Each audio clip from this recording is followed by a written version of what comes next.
असं आहे की आता मी घोषणा केलेली आहे, त्यामुळे त्याबद्दल कोणाचे मनात संभ्रम नाही। काही लोक वेगवेगळ्या गोष्टी पसरवण्याचा प्रयत्न करतात। कोणी म्हणतं राष्ट्रीयकृत बँकेची होणार नाही, कोणी म्हणतं जिल्हा बँकेची होणार नाही, कोणी म्हणतं या सोसायटीची होणार नाही, कोणी म्हणतं त्याची होणार नाही। आम्ही 2 लाखापर्यंत कुठलीही बँक असो, ज्यांना पीक कर्ज द्यायचा अधिकार आहे अशा कोणीही दिलेलं पीक कर्ज हे आम्ही त्या ठिकाणी माफ करणार आहोत।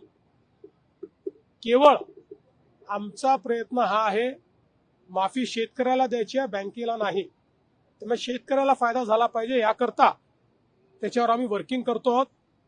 आम्ही यापूर्वीच सांगितलेलं आहे की 30 जूनच्या आधी आपण कर्जमाफी करणार आहोत। त्यामुळे आता बजेटमध्ये ती आली असल्यामुळे आता पुढच्या कारवाईला सुरू होईल। कमिटी याच्यावर काम करते, कमिटी बाकी सगळ्या गोष्टी या ठिकाणी सांगेल। एवढंच सांगतो, जुन्या कुठल्याही कर्जमाफीपेक्षा चांगली ही कर्जमाफी असेल।